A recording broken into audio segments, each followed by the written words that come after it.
Fue escritor, teólogo, compositor, reformador y probablemente la figura religiosa más conocida del siglo XVI. Su nombre, Martín Lutero. Fue apreciado por las multitudes alemanas y rechazado por las autoridades de la Iglesia romana. Hijo de un minero rico que explotaba cobre, llegó tal vez a ser el principal motivador del más grande de los períodos religiosos, sociales y políticos de la historia europea, la Reforma.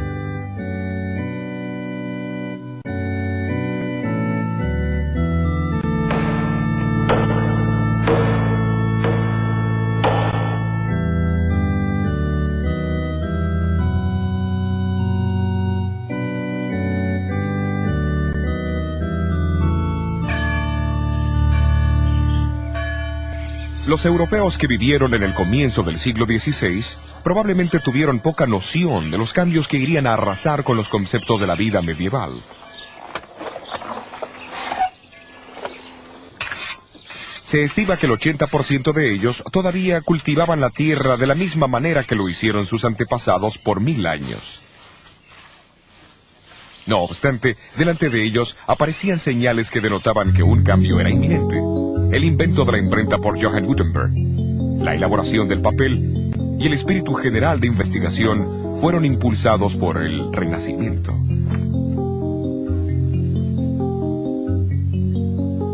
Hasta el año 1450, Europa poseía menos de 100.000 libros. Para el año 1500, el número aumentó dramáticamente a 9 millones de ejemplares. Uno de los mayores resultados de la obra de Gutenberg fue eliminar el monopolio que los ricos y el clero tenían sobre la Biblia. En las manos del pueblo común, las escrituras harían desaparecer la gran oscuridad que envolvía a Europa.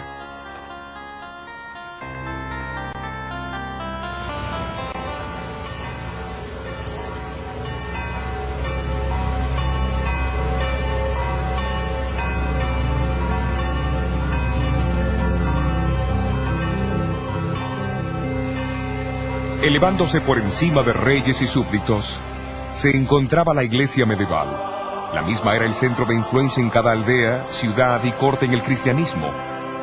Sin embargo, a pesar de todo el dominio que ejercían los individuos, había algo impropio en ese sistema político religioso.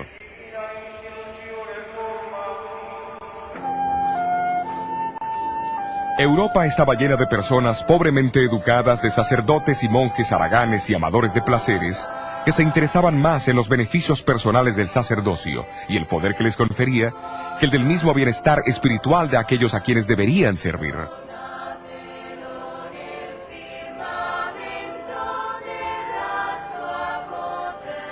Los obispos y abades competían con los reyes en la suntuosidad de sus residencias. Los obispados, o sea la región que el obispo controlaba, eran vendidos al mejor postor.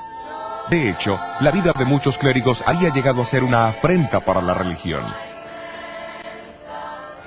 Se le enseñaba a la gente que si se confesaban regularmente ante un sacerdote, pagaban sus diezmos y ofrendas, asistían a la misa, participaban de un peregrinaje hacia el santuario del santo más celebrado, o realizaban algún acto de mortificación corporal. La salvación estaba asegurada. Ya en el siglo XVI, la Iglesia se había desviado de la simplicidad, de la pobreza y del poder espiritual de sus raíces. ¿Cómo ocurrió semejante cambio? Los primeros cristianos compartieron las buenas nuevas de la vida, la muerte, la resurrección y la ascensión de Jesucristo por todo el Imperio Romano. Enfatizaron que la salvación se encontraba solo en Cristo y que era un regalo recibido por la gracia de Dios y la fe en Él. Aquellos que respondían al llamado se unían a su iglesia, pero esa iglesia muy pronto estaría como una fortaleza sitiada. Al principio los ataques vinieron de afuera. Emperadores como Nerón, Trajano y Diocleciano asesinaron a miles de cristianos por su fe. Aquí en el Coliseo, por ejemplo, los cristianos eran arrojados a las fieras para ser despedazados mientras se escuchaba el frenético aplauso de la muchedumbre.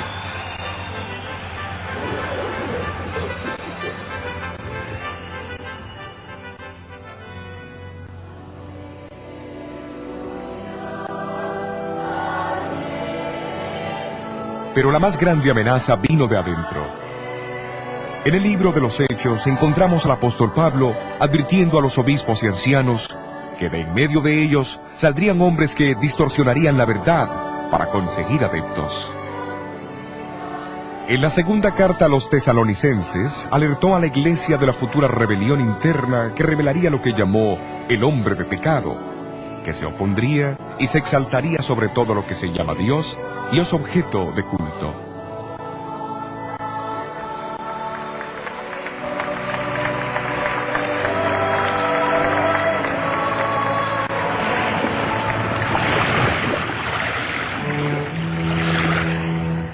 Las advertencias de Pablo se basaban en una profecía del Antiguo Testamento. Siglos antes, el profeta Daniel, en el capítulo 7 de su libro, describió la ascensión de 4 imperios mundiales, simbolizados por 4 bestias que salían del mar.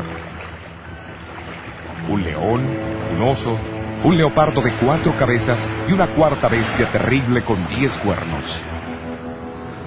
Describió también cómo el cuarto imperio sería el más fuerte de todos, pero que se dividiría en 10 reinos menores.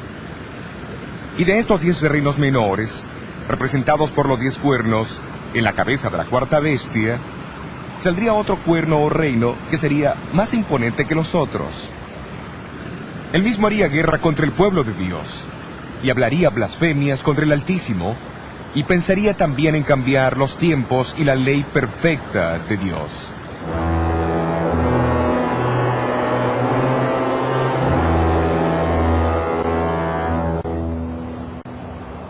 El comentario sistemático más antiguo sobre el libro de Daniel fue escrito por Hipólito, un brillante erudito del siglo III. Él fue uno de los que identificaron a Roma como el cuarto gran imperio de la profecía de Daniel.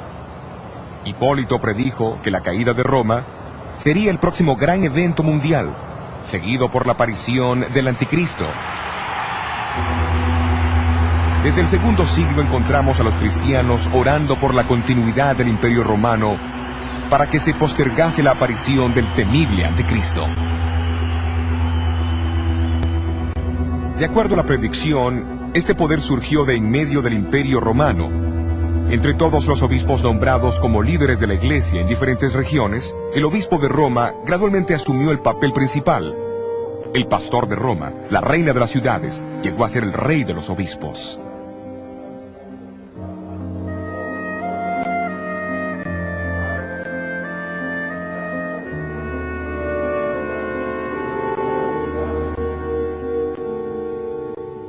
Casi al mismo tiempo, un número de creencias y prácticas entraron en la iglesia, que los apóstoles nunca hubieran reconocido, como la veneración de los ángeles y los santos, el culto a las imágenes y reliquias.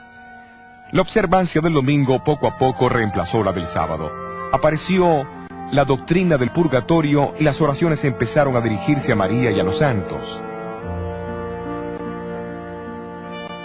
La iglesia empezó a enseñar que el pan y el vino de la Santa Cena eran realmente el cuerpo y la sangre de Cristo, haciendo de la misa un sacrificio. La confesión de los pecados al sacerdote tomó lugar de la oración simple y directa del creyente a Dios para obtener perdón. Y la iglesia solamente otorgaba perdón a aquellos que trataban de expiar sus pecados por medio de penitencias.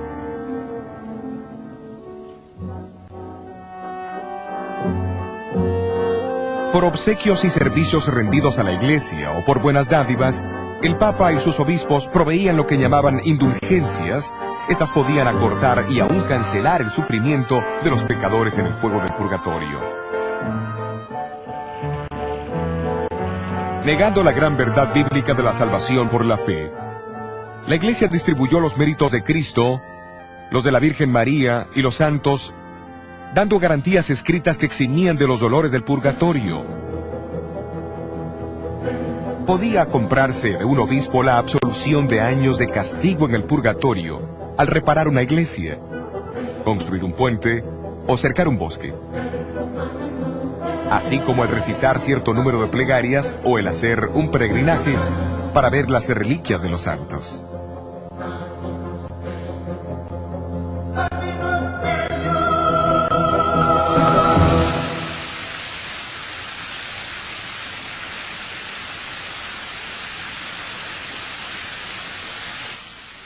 Poco después de la elección del Papa León X, Miguel Ángel presentó al pontífice el diseño terminado de la Basílica de San Pedro en Roma.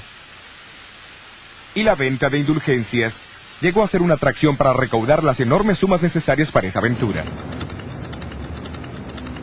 En Alemania, el Papa recomendó las ventas al persuasivo monje dominico Juan Tetzel. La llegada de este monje al límite de Sajonia, cerca de Wittenberg, en 1517, desencadenaría los eventos que sacudirían los fundamentos de la Iglesia de Roma.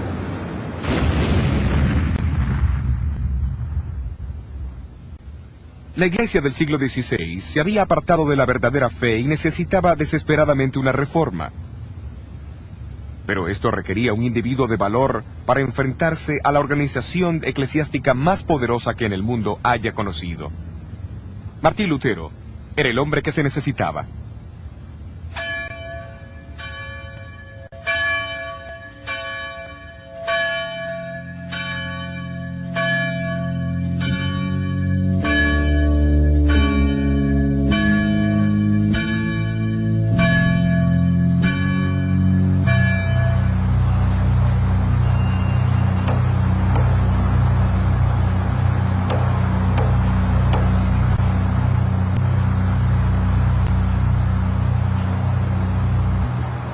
Fue en la víspera del Día de los Santos, octubre 31 de 1517, cuando Martín Lutero eligió clavar las 95 tesis en la puerta de la iglesia de Wittenberg.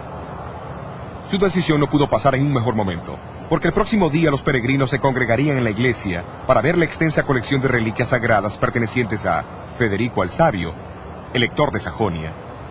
En exhibición, había un fragmento de madera que se decía ser el arca de Noé, un poco de hollín del horno ardiente de Babilonia, un pedazo de madera de la cuna de Cristo, pan de la última cena del Señor, una ramita de la zarza ardiente de Moisés y más de 19.000 huesos santos.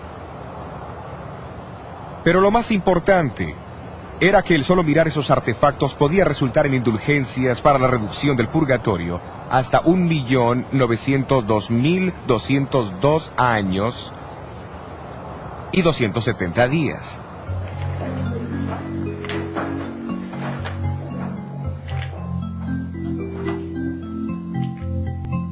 Aunque la intención de Lutero solo había sido usar su tesis para debate académico, él no pensó en la invención de la imprenta de Gutenberg. Al cabo de 2 semanas, su tesis en contra de las indulgencias y la proclamación del poder papal se leyeron por toda Alemania. En pocos meses, todos los cristianos conocían sus escritos.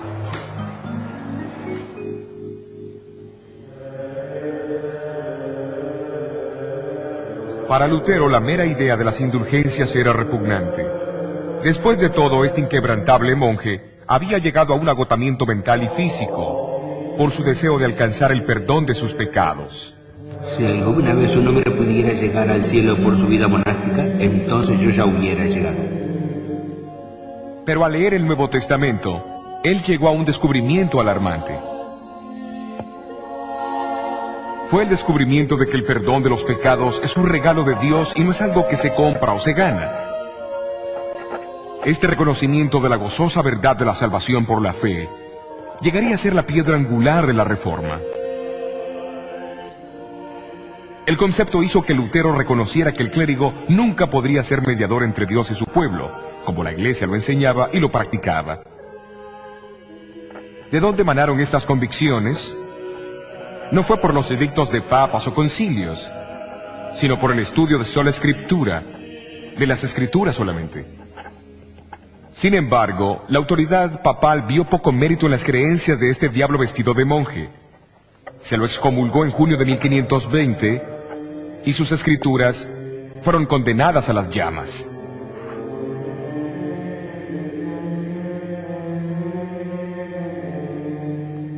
Fue en ese tiempo que Lutero enfocó su estudio de las escrituras en las profecías de Jesús, Daniel, Pablo y Juan, en relación con el surgimiento del anticristo. Los capítulos 7 y 8 de Daniel y la descripción de Pablo acerca del hombre de pecado en 2 Tesalonicenses 2 recibieron especial atención. En el año 1521, Lutero produjo su primera obra relacionada con las profecías. Los fundamentos de la Reforma tenían que estar firmemente anclados en la verdad profética. Al identificar al Papa como el Anticristo en 1521, Lutero unió su voz a la de muchos ilustres eruditos de la Biblia que le habían precedido. Hombres como el predicador bohemio Juan Millix, quien 150 años antes había clavado una plaqueta en la antigua Catedral de San Pedro, declarando que el Anticristo ya había tomado su lugar en la Iglesia. Muy pocas cosas en este mundo son más poderosas que la verdad profética cuando el tiempo de su cumplimiento llega. Lutero, fortalecido por las profecías de Daniel, estaba ahora preparado para su hora más brillante.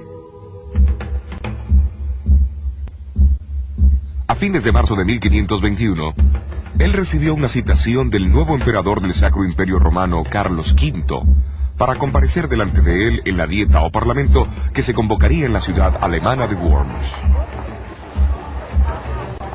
Sentado con 3 de sus amigos sobre la paja de un carruaje que le habían prestado, entró en la ciudad donde la muchedumbre les dio una calurosa bienvenida. Me pregunto cómo hubiera sido hoy día. La audiencia iba a tomar lugar en un sitio cercano a la catedral. Lo que fue en una época un majestuoso edificio ya no existe, pero hace 400 años era una estructura de magnífica tal asamblea. Hoy ha sido reemplazada por un jardín, y esta placa marca su ubicación.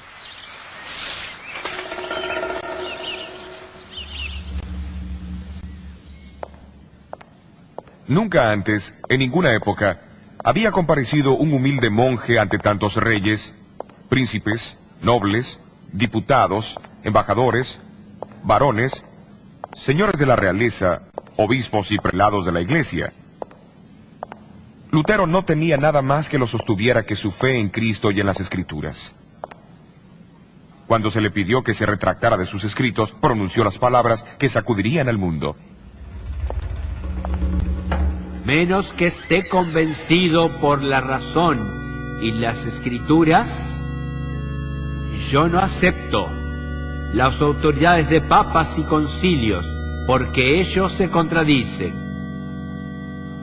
Mi conciencia está cautivada por la palabra de Dios. Yo no puedo, ni quiero retratarme en nada, porque ir en contra de la conciencia no es correcto, ni prudente. Esta es mi posición. No puedo cambiar. Dios, ayúdame. Amén.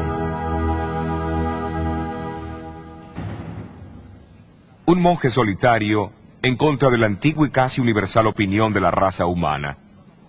Pero esa conciencia, cautivada por la palabra de Dios, yace en el corazón de la reforma de la Iglesia. Es notable que en la dieta de Worms, Lutero no fue acusado de enseñar una nueva herejía, sino de apoyar las opiniones de otros que vinieron antes que él. Entre ellos estaba el estudiante inglés Juan Wycliffe, que fue llamado la estrella matutina de la Reforma.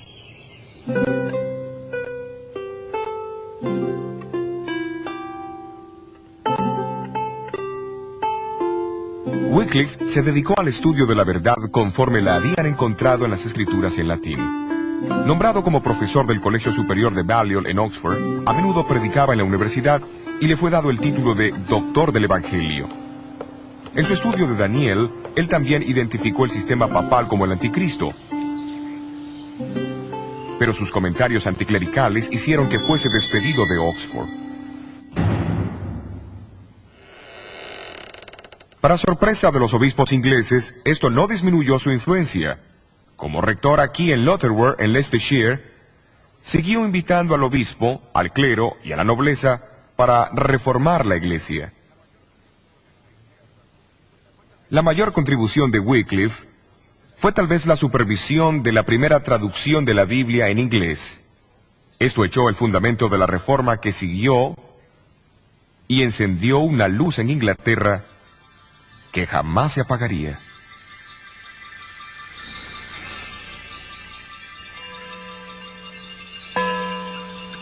Wycliffe falleció en diciembre de 1384. después de haber sufrido un derrame cerebral mientras daba la Santa Cena aquí en su iglesia. Sus huesos fueron exhumados e incinerados unos 40 años más tarde por orden del Concilio de Constanza. Sus cenizas se arrojaron a un arroyo cercano llamado Swift, que desemboca en el río Avon.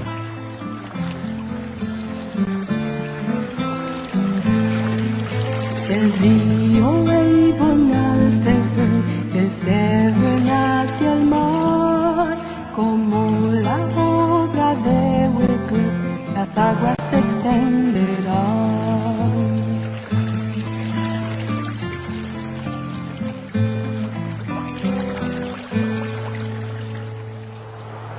Uno de los hombres en quien influyó la enseñanza de Wycliffe fue el reformador checo Juan Hus. Como Wycliffe, Hus sostenía que el pueblo de Dios no está sujeto a las decisiones de los concilios, pues estos contendían en contra de las leyes de Cristo. Para Hus, la Biblia era la autoridad suprema. En 1412 fue colocado bajo la interdicción real. Hus declaró que le ocurría eso por predicar a Cristo y su evangelio, y denunciar al anticristo.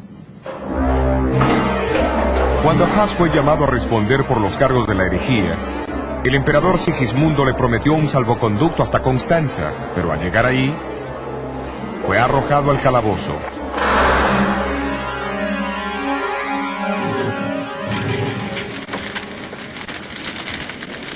El mismo concilio de Constanza que había ordenado la exhumación de los restos de Wycliffe, condenó a Hus a la hoguera el 6 de julio de 1415.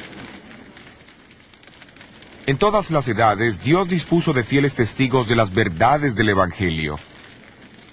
Aunque ellos no siempre percibían esas verdades claramente o sin errores, amaban a Dios y a su palabra, y habían seguido la verdad como ellos la entendían. El profeta Daniel usó imágenes literarias de una bestia y de cuernos para profetizar el surgimiento y la obra del gran sistema religioso apóstata que perseguiría a la minoría de los fieles de Dios.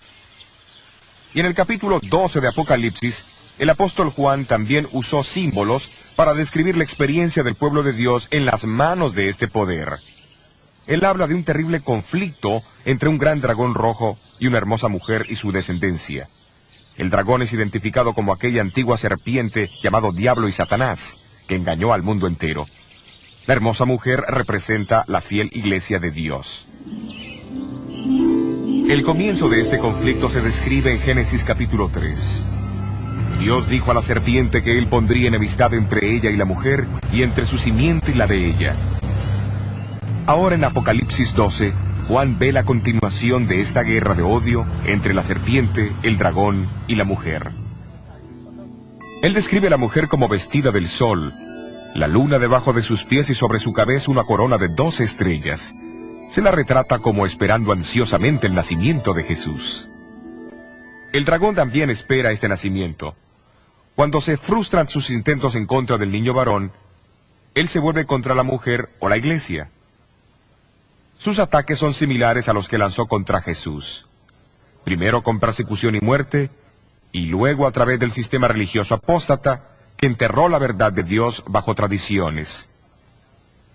Pero el revelador no nos deja lamentar los sufrimientos de los descendientes de la mujer. Él explica cómo Dios preservaría a su iglesia en áreas poco habitadas, simbolizadas por el desierto. Ambos, Daniel y Juan, previnieron la persecución del pueblo de Dios, por el mismo periodo de tiempo. En el caso de Daniel, un tiempo, tiempos y mitad de un tiempo, o 1260 días. Asimismo, en Apocalipsis 12 y versículo 6 leemos: la mujer huyó al desierto donde tiene lugar aparejado por Dios, para que allí la mantengan por 1260 días. ¿Pero será que los escritores se referían a días literales? Por más de 2000 años, los estudiosos de la Biblia han identificado el principio de día por año. Mucho antes del nacimiento de Cristo, los judíos que tradujeron el Viejo Testamento al griego fueron los primeros en atribuir este principio al libro de Daniel. Desde el siglo XII, escritores cristianos también han identificado los 1260 días como 1260 años. Durante ese tiempo, la iglesia huiría del dragón, pero Dios prepararía un lugar seguro para su pueblo.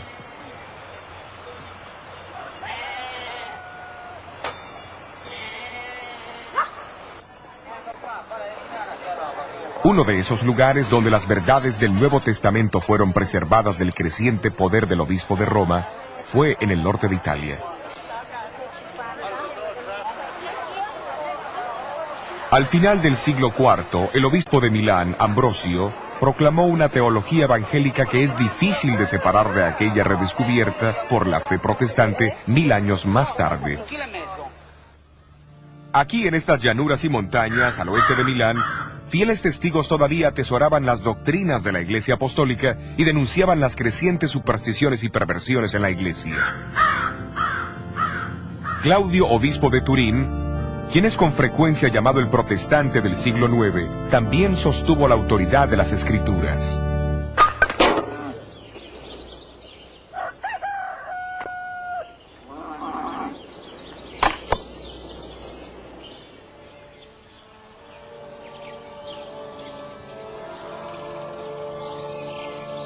Estos cercanos valles y montañas llegaron a ser lugar de refugio para tal vez los más antiguos de los testigos que representaban la Iglesia en el desierto, los valdenses.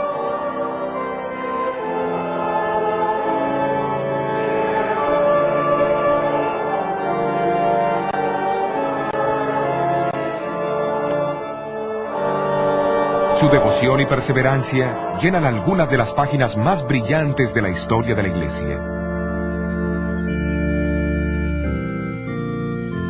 Muchos han mantenido que el nombre valdenses es derivado de Pedro Gualdo, que fundó el grupo Poor Men of Lyons a fines del siglo XII. Pero la historia demuestra que grupos evangélicos en el norte de Italia sostuvieron las enseñanzas de la Iglesia Apostólica mucho antes de la llegada de Gualdo. Fuera de la sede central de la Iglesia valdense en Torre Pellice, se encuentra esta estatua de Henry Arnault, el famoso líder de los valdenses del siglo XVII, o los Vaudois, como se los llamaban. Él una vez dijo de su pueblo: en realidad los Vaudios son descendientes de aquellos refugiados de Italia, quienes después de San Pablo predicaron el Evangelio ahí. Después huyeron de su hermoso país como la mujer del Apocalipsis, a estas montañas agrestes, donde hasta este día han pasado el Evangelio de padre a hijo en la misma pureza como lo fuera predicado a Pablo.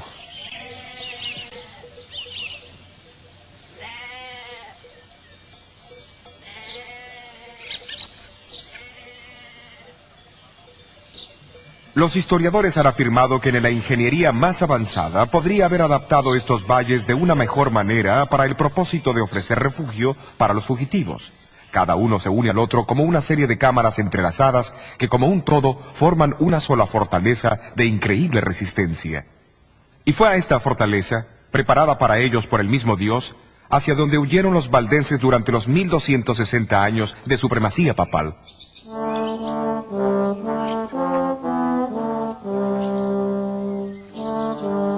En el corazón de estas montañas está situada la región más importante de todos sus valles, el Pra del Torno.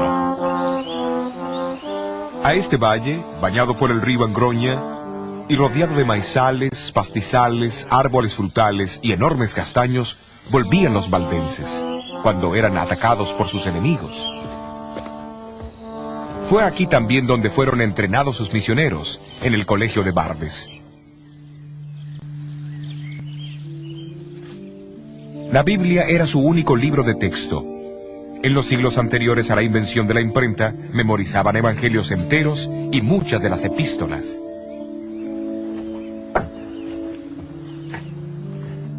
Aquí, sobre esta antigua mesa de piedra, los estudiantes de Barbes tomaban turnos para transcribir las escrituras al vernáculo romántico, puesto que los valdenses fueron uno de los primeros pueblos de Europa que obtuvieron la traducción de las escrituras.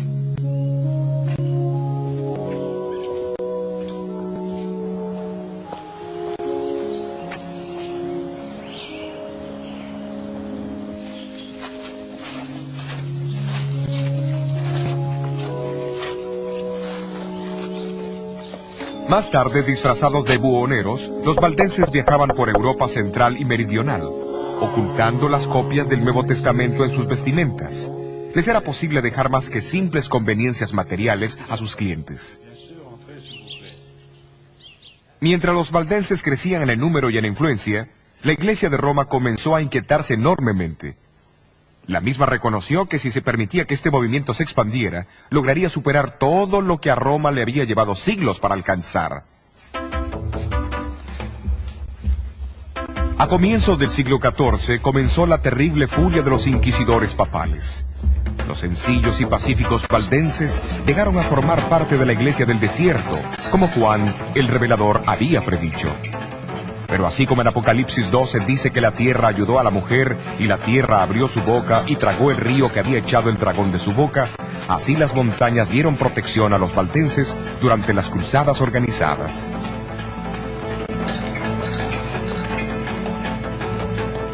Los densos bosques, las aparentemente inexpugnables cadenas montañosas y la misma lejanía de sus valles sirvieron como sus únicas defensas. Cuando sus villas e iglesias fueron poco a poco destruidas, las muchas cuevas entre las rocas vinieron a ser sus casas y catedrales. Esta cueva se encuentra en el Valle de Angroña, no muy lejos del Prat del Torno. Es conocida como la Iglesia de la Cueva, y no es muy difícil ver por qué los enemigos de los valdenses tenían dificultades para encontrar los escondrijos.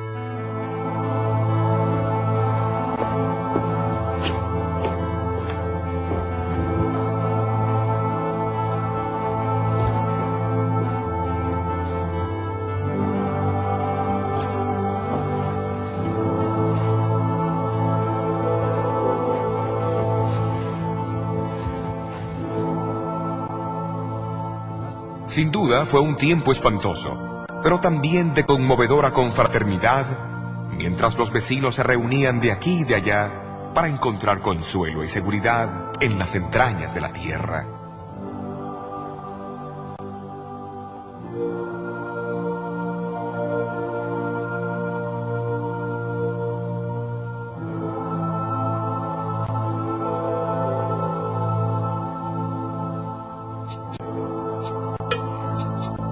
En 1487, apenas 4 años después del nacimiento de Lutero, el Papa Inocente VIII determinó purgar los valles de sus habitantes, prometiendo la remisión de todos sus pecados a aquellos que se unieran a la cruzada.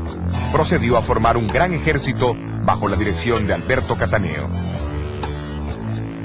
Cataneo acampó su ejército al pie del enorme Castelluso, cerca de la capital del valle Torre Pellice.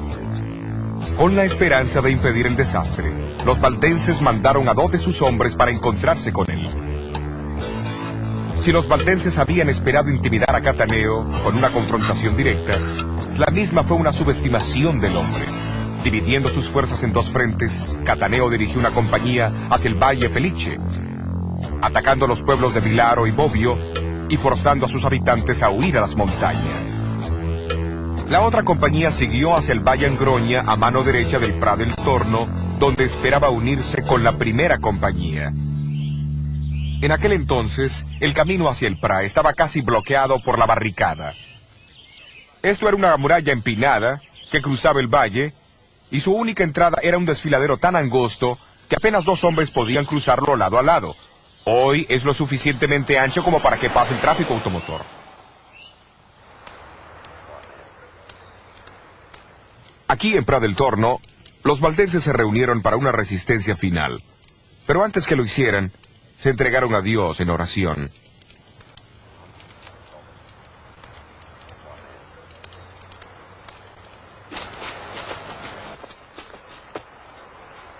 ¿Enviaría Dios a su ángel para bloquear el camino del invasor? ¿O extinguiría la llama vacilante de la verdad de Dios para siempre?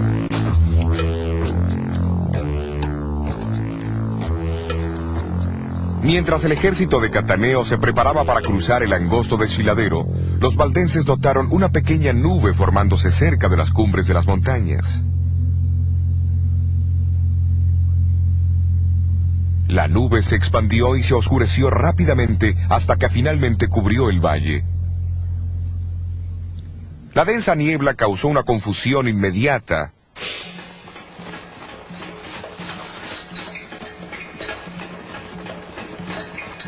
Sacando ventaja de los cambios de condiciones, los valdenses escalaron los senderos secretos sobre los invasores y comenzaron a arrojar grandes rocas sobre los soldados. En medio del pánico que cundió, las fuerzas de Cataneo comenzaron a luchar unas contra otras hasta que no quedó ni un solo hombre.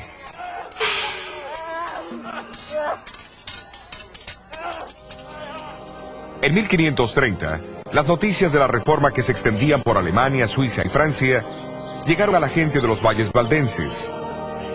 Esas noticias llegaron cuando su estado de ánimo y su número eran bajos, pero al oír acerca de este nuevo ejército de campeones, revivió en ellos el recuerdo de las glorias pasadas. Los reformadores suizos también se regocijaron al descubrir una iglesia bíblicamente firme, con una historia tan prolongada. Se decidió convocar un sínodo general para establecer la relación entre la Iglesia de los Alpes y la Reforma. En 1532, el histórico sínodo se reunió en Champforán, en este campo abierto, no muy lejos del Prat del Torno. Aunque no todos estaban de acuerdo en algunos puntos de la doctrina, la preeminencia de la Biblia fue reafirmada. Los valdenses prometieron ayudar a la Reforma, contribuyendo con una traducción de las Escrituras al francés. La tarea cayó sobre Oliveton, un pariente de Juan Calvino.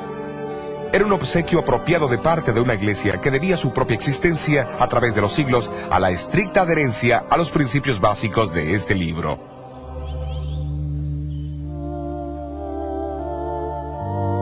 Trágicamente, las persecuciones a los valdenses no cesaron con la Reforma. En realidad, se intensificaron en los años que siguieron, llegando a su culminación en el siglo XVII.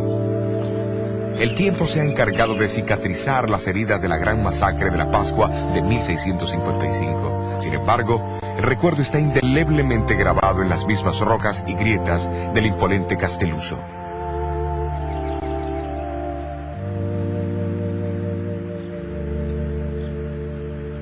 Esta placa indica el sitio de la cueva al pie del Castelluso, que tantas veces protegió al pueblo valdense durante las persecuciones. Y a fines de abril de 1655, el pueblo de los valles huyó a su refugio una vez más. Pero esta vez fueron descubiertos. Uno por uno, hombres, mujeres y niños fueron arrastrados de sus profundidades y arrojados al terrible precipicio.